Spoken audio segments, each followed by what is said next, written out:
sa makialis. Wala, dali. Basta yung ano? Guante! Ito na nga! Pangit mo. Ate.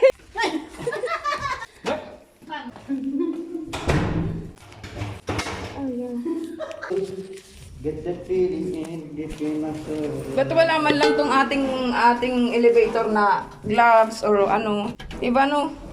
Ay wala man lang tissue, ba't sa iba meron? O kaya yung toothpick. Yes, I'm on my way.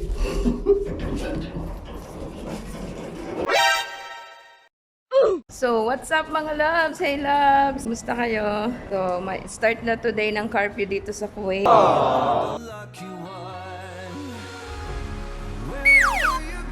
At kailangan lalabas ka lang from 9 Pinilas ko pa nung 9 a.m. to 5. Eh, medyo alas 3 na ngayon. Wala kaming makain. So, bibili muna kami. May dalawang oras. Dalawang oras kami.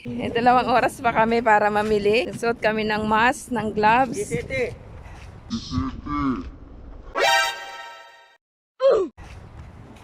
GCT daw. Ayan. So, madali ang ano na to. Madali ang pamimili na. Kasi wala man lang kahit tinapay, wala kami. From 5 p.m. mga loves, dito sa Kuwait, from 5 p.m. hanggang 4 a.m. hindi kayo pwedeng lumabas. Otherwise, suhulihin kayo or at saka magmumulta kayo. So, ingat-ingat lang mga loves, bilisan na to ng pamimili. So, itsura niya. So, ayan mga loves. City. GCT daw. Ito yung paligid dito sa amin. Ayan. Medyo walang gaanong tao.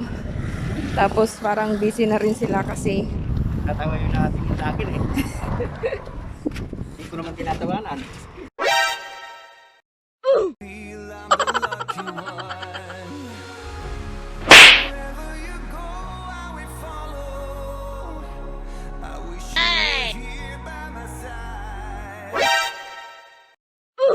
yan. So pupunta kami sa supermarket.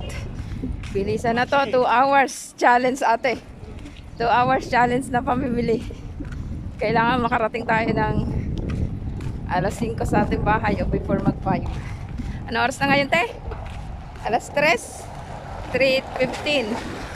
3, 4, 5. 2 hours. Sa Lulu ba? O sa Indian Gate? Sa Indian Gate medyo marami-rami. Medyo marami-raming ano pwedeng pamili sa Indian Gate.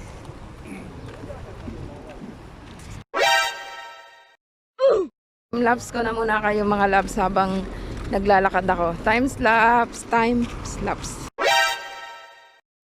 Feel I'm the lucky one. Wherever you go, I will follow. Well, what's up mga loves? Hello mga loves, ayan na. Alos 45 minutes lang kami namili. Yan. At ilang bag ang amin? 1, 2, 3 bag. Yan. 4 o'clock kung sasara na sila.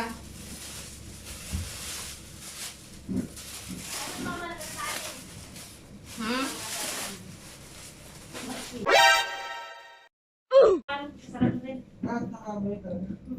So, ayun na nga mga loves, mga essential lang yung aking mga pinamili. At pati yung mga store ay isasara na. Kaya parang kailangan talaga lahat ng store isarado na.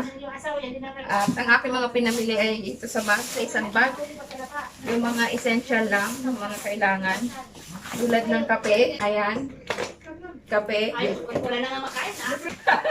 Libre pagkain.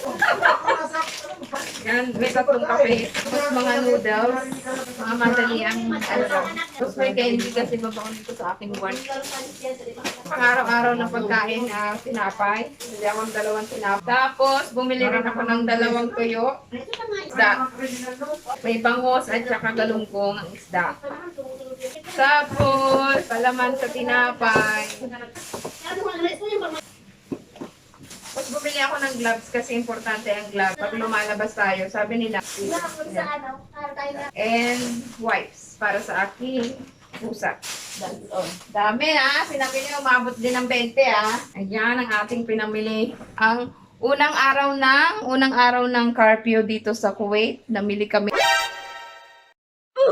Sarado ko magsasarado kahit supermarket, bakala o yung supermarket o sari-sari store it's magsasarado din. As in walang tao dapat sa labas from 5 p.m. to 4 a.m. Ayan kasi lahat ng company siguro sarado talaga. Ako ngayon ay first curfew ng Kuwait na pinatupad is ako ay binigyan ng leave ng aking mudir, ng aking supervisor. Binigyan niya ako ng leave kaya medyo nakapamili ako ngayon. Tsaka ayan, anong gagawin? Edit maya-maya. And ingat lang mga loves. Ayan na po ang ating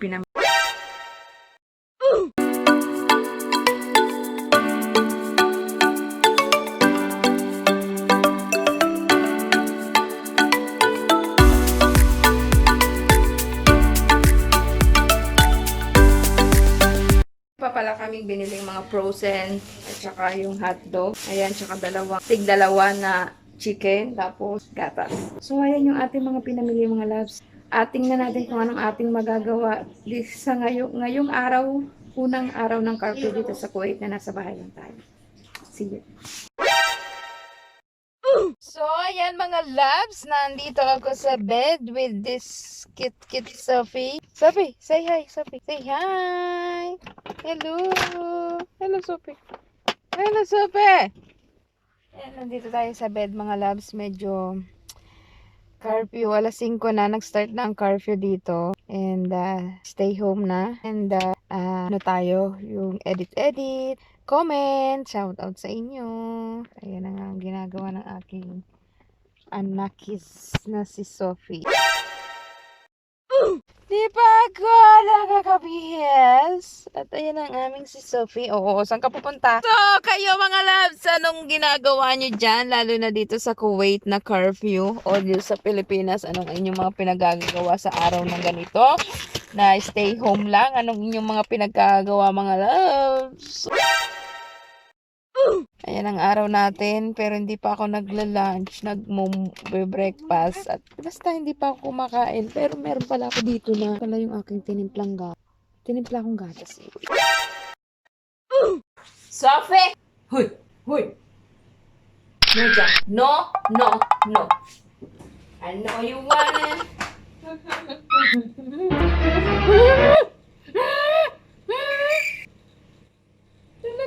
Oh no! Nakulit? Tanong mo, basa na yung ano mo. Eh mga loves, nakapagbihis na ako tapos gabi na. So, gabihan na, nakapagluto na ang aking brotherhood. Luto siya ng pinaksiw na bangus. Yan ang ulam natin today o tonight. Gabi na siya. And look ang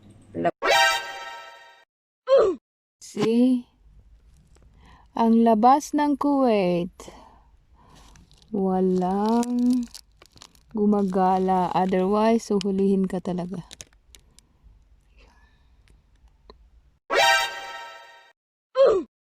Anyway, that's all for today, mga loves. Please do subscribe, like, and share. God bless.